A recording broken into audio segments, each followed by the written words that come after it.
It begins with a whisper beneath your flesh, a tickle, a flicker, nothing more than an itch. You scratch it absent-mindedly, in the crook of your elbow, just below the edge of your sleeve. It feels like dust, like maybe a flea bite. One of many. It's summer after all, and the cottage is warm and damp, and the straw mattress crawls at night. But the itch doesn't stop. It moves, from your elbow to your forearm, from your forearm to the wrist. You scratch harder. The skin pinkens, then it swells, then splits. You don't cry out. You feel relief. That's the first sign that something's wrong, because most people stop when they draw blood. You don't. You keep going.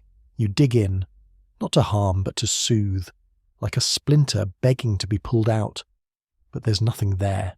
No thorn, no insects, just your own skin, and the strange calm that settles when you tear through it. By evening, the patch is raw. Your sleeve sticks to it. Your mother scolds you. Your sister fetches herbs. But the poultice burns. And when they turn away, you pick it off. You scratch again that night. Not gently, with nails stiff as wood, with fingers that no longer know fear. You don't sleep. You sit by the hearth and pull at your skin like it's bark, something to peel back, something that shouldn't be there, something hiding what really lives inside you. In the morning you hide your arm, but the heat has already spread to your neck, and behind the heat comes the humming. Not a sound you hear, but a feeling, inside your bones, inside your blood, like boiling wine in a sealed jar. You keep your lips shut at breakfast. You don't look at anyone, but they look at you. Your brother notices first, the way your fingers twitch when they touch your spoon, the way your back hunches like you're guarding something. By afternoon, they've called the priest. He sprinkles holy water on the doorframe. He touches your forehead. You flinch, not because it burns, but because it doesn't. There's nothing holy left to burn away. The priest tells your family it's spiritual. A curse, maybe. A judgment. He recommends fasting, praying, bleeding. They do all three. They hang herbs from the rafters. They draw crosses in ash across your hands, but none of it reaches the place where the itch lives, because it's no longer in your skin. It's underneath it. You begin to see things in patterns, scratches in the wooden floor that form circles, stitches in the blanket that bend toward your wounds. You feel watched, not from the outside, but from within. The second night, you bleed again, but this time there's no panic, only stillness. You dig until your fingers slip wet with red, and when your nails touch the edge of raw muscle, you pause, and you smile. Because now you understand. The thing that lives in you wants out, and your body is the doorway. You press your hand flat against your thigh. You feel the heat rising under the skin. It pulses with a rhythm that isn't yours, and in that moment, you stop thinking like a victim. You stop being afraid. You're no longer the one being devoured. You're becoming the mouth. It didn't start with you. That's what makes it worse, because by the time you clawed your arm open, the village had already begun to rot. It started with a boy in the orchard, 6 winters old. He bit his own thumb off, clean through the knuckle, didn't cry, just sat there, staring at the pulp where his nail used to be. His mother screamed, but the boy only smiled, blood trailing down his chin, teeth pink with flesh. Then came the girl in the baker's house. She tore a patch of skin from her shoulder with a fire poker. They said it was an accident, that the handle slipped, that the wound wasn't deep, but the next morning they found her in the cellar chewing on the scab, still alive, still humming. You hear the stories from your bed. By now, your own wounds have scabbed black, but the itch remains, deeper now, richer. It calls when the room is silent. It calls when no one's watching. You don't fight it anymore. Your teeth graze the rim of your wound like a moth kisses flame. And still, no pain, only peace. By week's end, there are 14 afflicted. The priest says it's demons, that Satan has walked among you in the rye fields, and the wheat has become cursed. He holds a midnight mass. Every villager attends, faces tight, sleeves long, fingers twitching. But you don't see faith in their eyes. You see hunger. It simmers beneath the surface, behind the psalms and incense. A hunger not for bread or meat, but for the self. A strange craving that makes mouths wet at the scent of blood. That whispers, in a voice softer than sin, "Start with the skin. Work your way in." One woman bites off the tip of her nose during the sermon. No one screams. They take her gently to the back of the chapel and cover her face with a veil. She doesn't resist. She just whispers a prayer and swallows the cartilage. The priest's hands shake. He drops the crucifix. No one moves to pick it up. You begin to realize something terrifying. No one's trying to stop this. Not really. Not anymore. Because hunger doesn't just invade the body. It eats the will. It erodes the line between agony and ecstasy, between injury and instinct. And once that line is gone, who's left? You watch a man tie a tourniquet around his arm and slice through the skin with a dull knife. He peels it back like boiled fruit. He doesn't faint. He doesn't scream. He stares at the muscle, then licks it. You're the only one who finds it beautiful. The others weep, pretend they're shocked, but their fingers twitch. Their eyes follow the blade. You see them wondering what it would feel like, what lies under the surface, what relief tastes like. Soon, no one hides it. Children gnaw their knuckles raw during meals. Old women rub salt into open sores, savouring the sting. One man tears open his thigh during church and places the flesh on the altar. The priest watches, says nothing, because he too is already changing. He wears gloves now. But you've seen the dark stains on the cloth, the blood under the nails. He avoids mirrors, because he knows what staring back isn't holy. You begin to understand. This isn't a sickness. It's a rehearsal. Something is testing the boundaries, not to kill, to transform, to unmake the rules of the body, to teach humans how to feed on the only thing they truly possess, themselves. And the village? It's already eaten. Not dead, not gone, just fed. You walk through the streets one evening. The light is low, the sky, violet. Smoke coils from the chimney tops. You pass the butcher, the blacksmith, the weaver's daughter, all of them smiling, all of them clean. But behind every sleeve, a bandage. Behind every door, a rag soaked red. The ground crunches underfoot. You pause. It isn't gravel, it's teeth. You thought it was just your skin. You were wrong. Because now it burns beneath the skin, inside the joints, inside the marrow. It pulses like a second heartbeat. It tightens your jaw. It curls your toes. It makes you sweat even in the cold. The priest says it's a test. The healer says it's in the blood. She's closer to the truth than she knows. Centuries later, men with microscopes will give it a name, ergot, a parasite that grows on rye, a mould that mimics wheat, invisible, tasteless, unholy. It waits in the bread ovens. It thrives in damp cellars. It poisons not with death, but with madness. They'll call it ergotism. You'll call it God's punishment. Because nothing else could explain the heat. It starts at your fingertips, a tingling, like frostbite in reverse. Then it climbs your arms, your chest, your neck. You try to drink, but water tastes like ash. You try to pray, but the words come out backward. You scratch until you bleed, but the fire only grows. You see things that aren't there. Ravens in the rafters, worms in the soup, eyes in the walls. You know they aren't real. But still, you reach out. Still, you watch them move. The monks say it's St. Anthony's fire. They speak gently, with pity in their voices, because they've seen it before. Men who stripped naked in the frost, screaming that their flesh was boiling. Women who tore off their faces with broken pottery. Children who chewed their tongues to ribbons. You ask if they lived. The monks look away. That night the dreams return.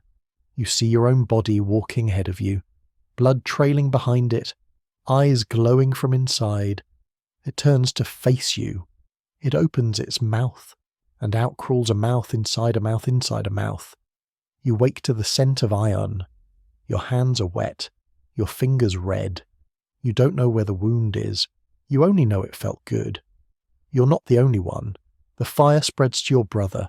You hear him at night, muttering prayers, scratching walls, pacing until his feet blister. Then he stops speaking altogether. You find him kneeling beside the hearth, arms plunged into glowing coals. His skin peels. He doesn't scream. He just whispers. It had to come out. They bury him without rites, and still the bread is baked.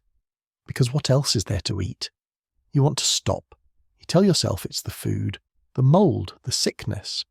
But when you press your hand against the hearth and feel the burn, you smile. You understand now. The fire doesn't want to kill you. It wants to cleanse, to melt away the lies of skin and civility, to reveal what lives underneath, the truth buried in blood, in impulse, in hunger. And once you've tasted that truth, you can't go back. You watch a woman strip in the square, not for lust, not for shame, but because she says the wool burns her bones. She rips off her gown, kneels in the mud, and begins to eat the dirt. When they pull her away, she's sobbing, not from pain, from hunger, because it doesn't matter what you feed it, meat, grain, ash. It only wants one thing, you. The monks begin locking doors at night. They no longer walk the halls in pairs. They carry knives now, not for others, but for themselves. One by one they fall, not to death, to release. And in the dark, the fire grows bolder. You feel it singing in your veins. You feel it whispering through your bones. You watch your fingers flex like snakes, like tools, like weapons. You scratch your chest until it opens, and what you see inside is not disease, it's light.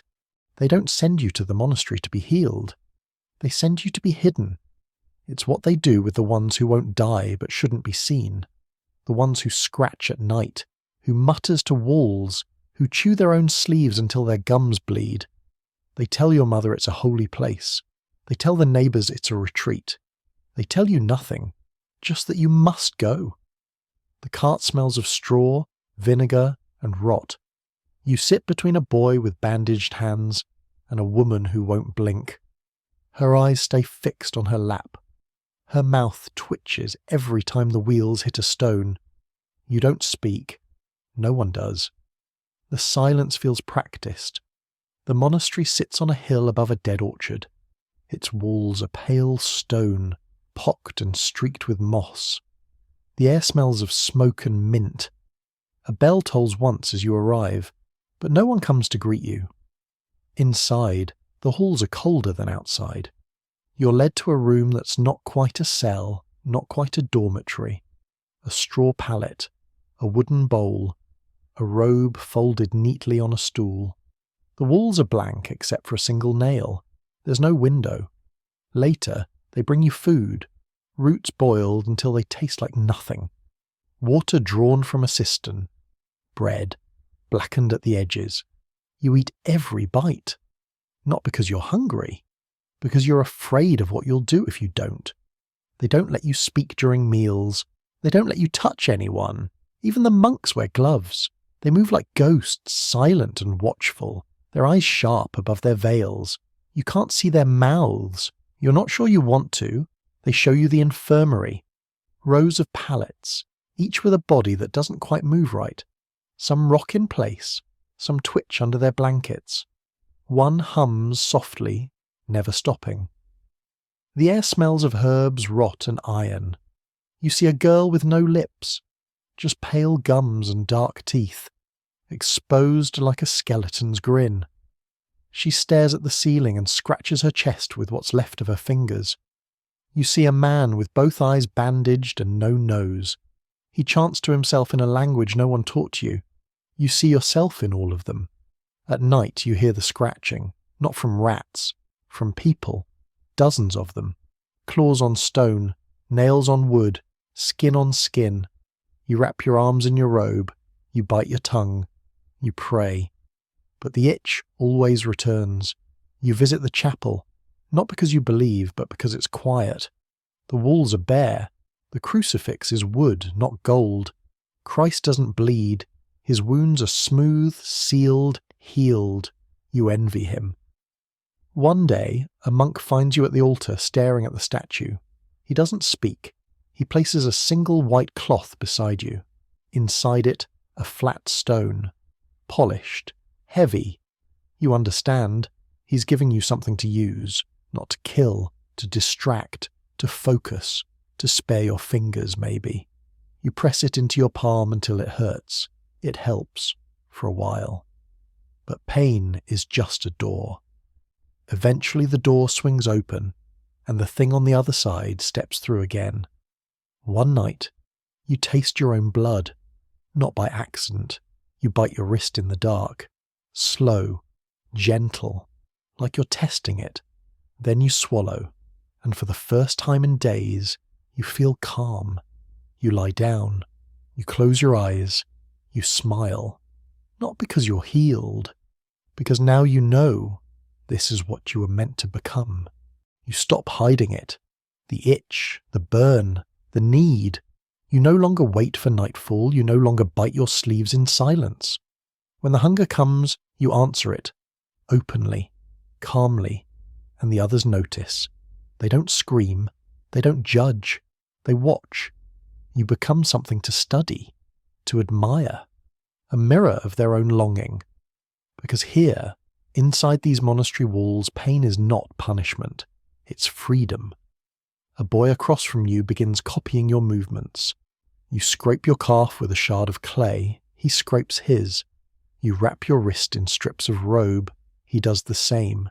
You stare into the wound, not flinching, and he learns not to flinch either. You are teaching him, and you didn't mean to. That's how the rituals begin. Not with chants or candles, but with gestures, silent offerings, blood drawn gently, skin peeled slowly, teeth clenched in reverent focus. One girl places flower petals inside her open sores as if dressing an altar. Another carves tiny circles into her thigh with the edge of a spoon. They say nothing. There are no prayers. Just breathe. Just rhythm. The monks stop intervening. Some disappear altogether. One morning, Brother Alain is simply gone. His bedding folded, his sandals left beneath the bench. No note, no funeral. A few whispers that he went mad. But you saw him before he left, standing at the edge of the chapel, bare-handed, fingers trembling. You saw the teeth marks in his shoulder. He didn't leave because he feared the sickness. He left because he wanted it. You begin to feel the shift in your own mind. The wounds you make aren't accidents anymore. They're choices, precise. You no longer dig at your flesh like an animal. You trace it like a map, a surgeon's touch, a craftsman's patience.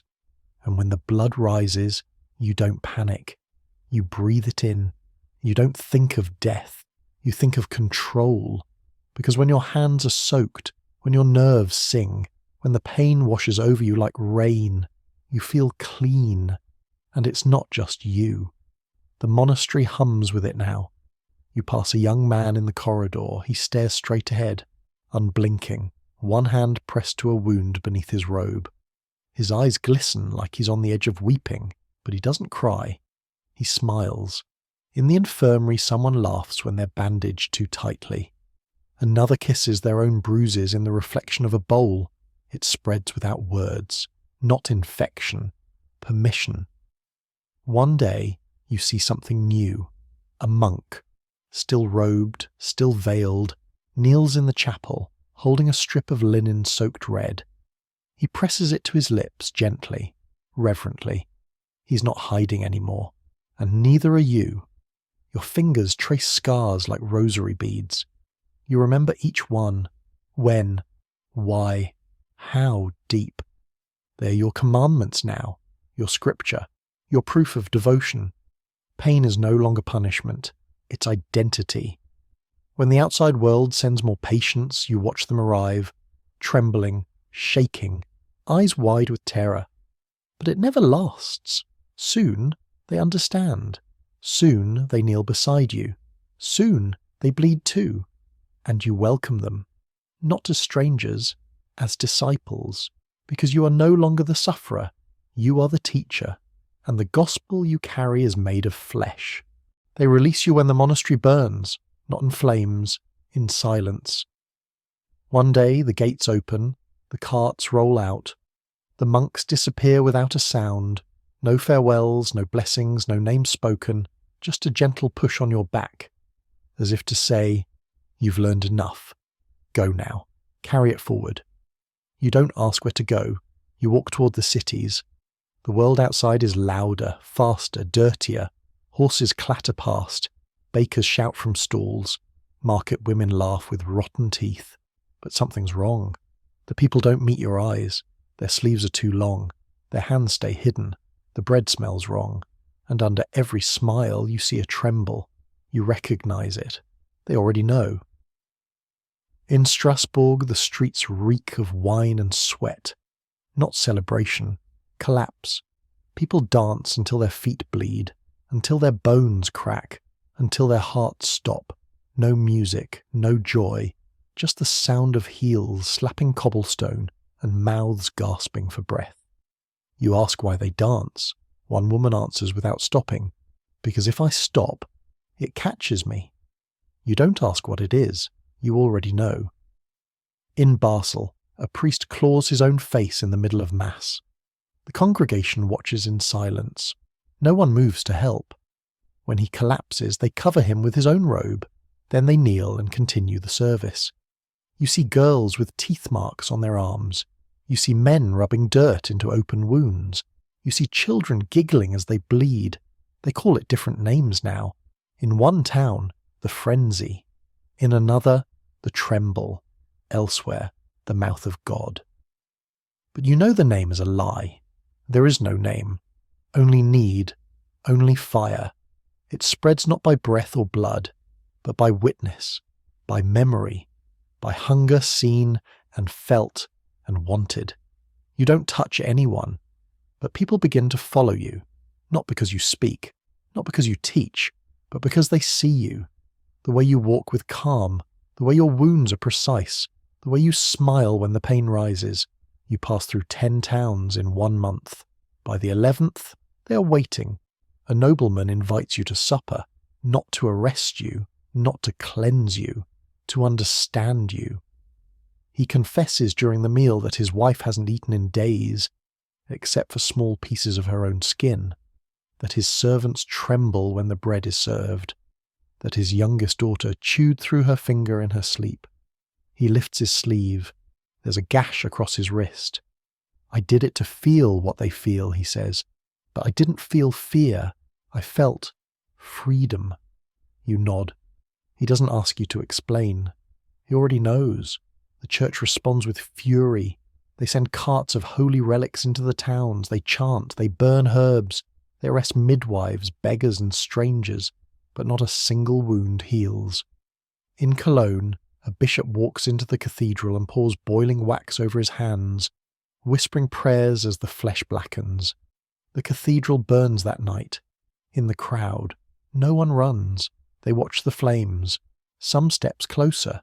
The disease is no longer in the rye. It's in the stories.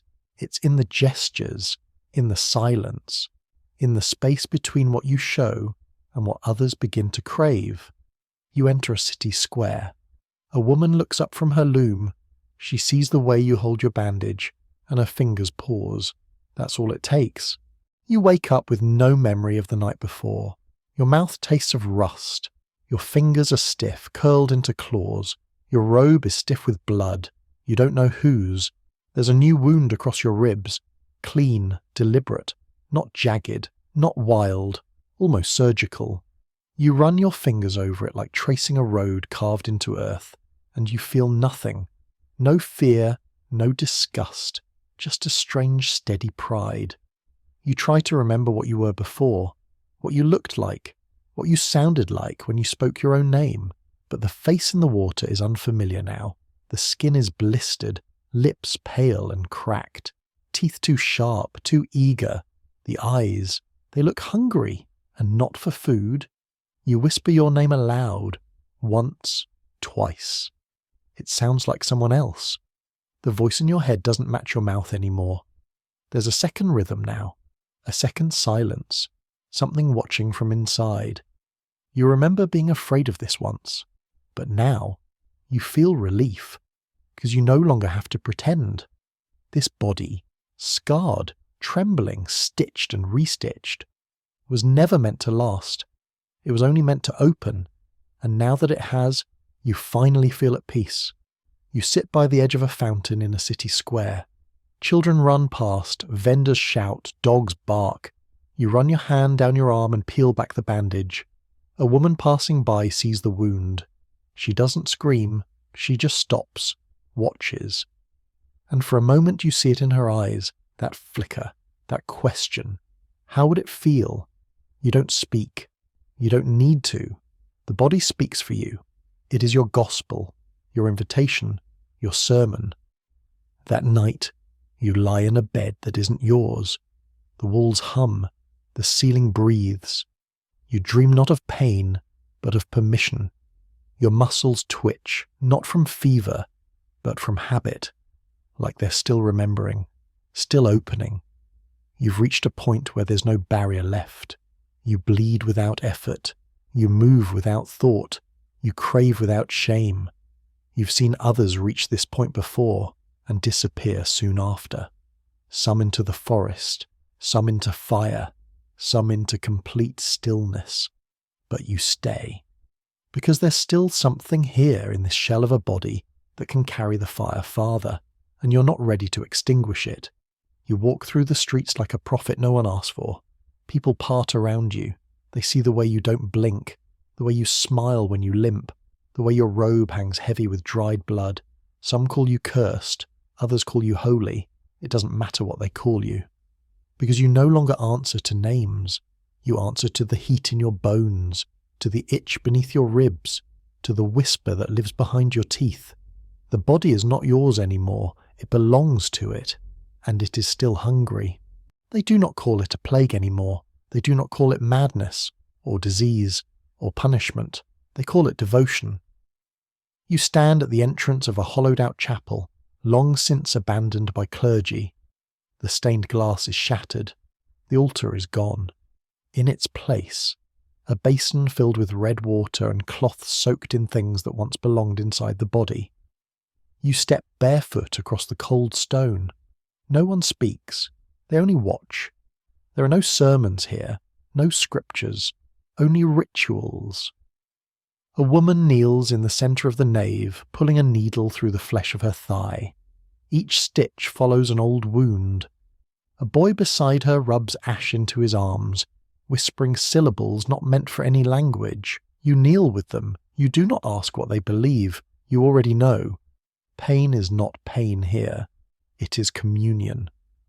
You watch as one man slices a ribbon of skin from his palm and offers it, laid gently in the bowl of another's hand. He smiles, she presses it to her lips. There is no revulsion, only reverence. The church of skin does not demand obedience. It demands honesty. To hurt is to speak. To bleed is to confess. To carve is to pray. And when the wounds are fresh, the silence deepens, thick, holy, electric, because there is nothing left to scream. All questions have been answered. Who are you? What do you want? Where does the pain end? Here. Now never. There are no mirrors in this place. Only eyes. Eyes that do not judge. Only witness. Your body is not yours.